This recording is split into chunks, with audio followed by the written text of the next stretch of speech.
Pete, thanks for being here today and welcome to the show.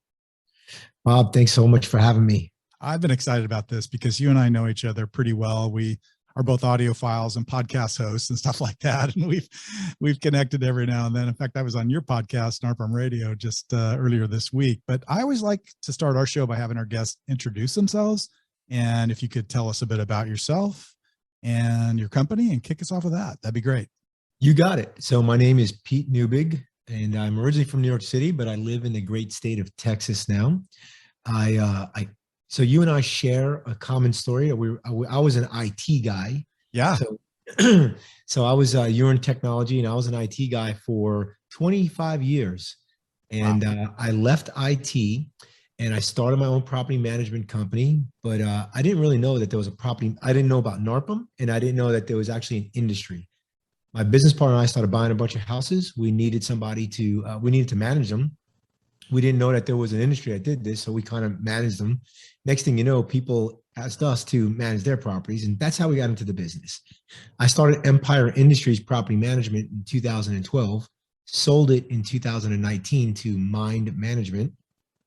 I was the Eastern Vice President of Operations, which sounds like a really nice title, but really I was like I was a glorified senior property manager for Mind for about 18 months. And I left them in June of last year to start VPM Solutions, which it's not a property management company, but it services the property management industry. So we connect property management industry with virtual team members across the globe. And that's what we do. I will tell you what's happening in our industry as property managers. Look, we have a lot of low-level tasks that need to get done. And those low-level tasks don't command a big dollar amount, right? But however, to find somebody to work for, depending on where you are in the country, $30, $35, or $40,000 a year, you're having a hard time filling that position because one, the people who are super qualified and are good people are commanding more money.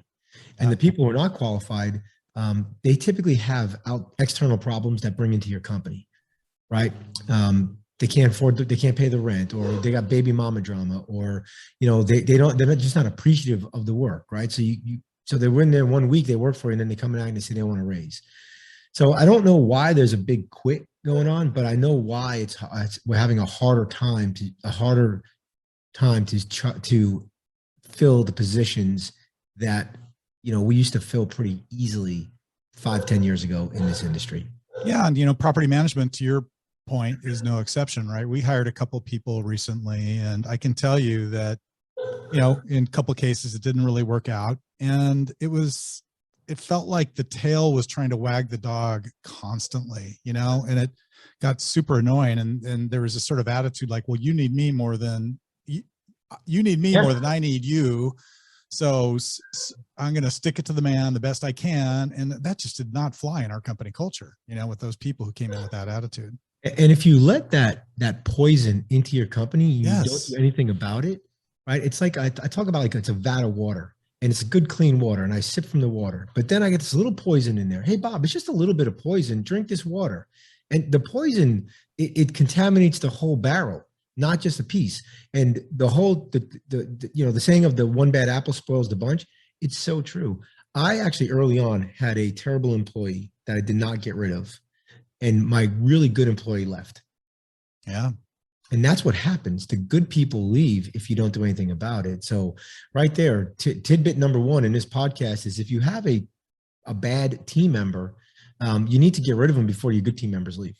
Yeah, no, and I can attest to that because, and then when we finally made some changes, right, it was like this veil got lifted from the company, daily interactions. You could just feel the entire level of company spirit lift up. And it was a blow my mind moment because, you sort of, as the owner of the business, I was sort of letting this happen. And I didn't quite realize the extent to which it was affecting other people. And you're letting it happen because you're scared, right? Oh, I'm not going to be able to, I'm going to have to do the job, or other people have to do the work. And a little bit. Yeah. Yeah. Or it was in this case, it was the timing of the year, it was in the holidays, right? And sort of like, well, we can't do it now. Right. I mean, what are we going to, so anyway, that was kind of part of it too.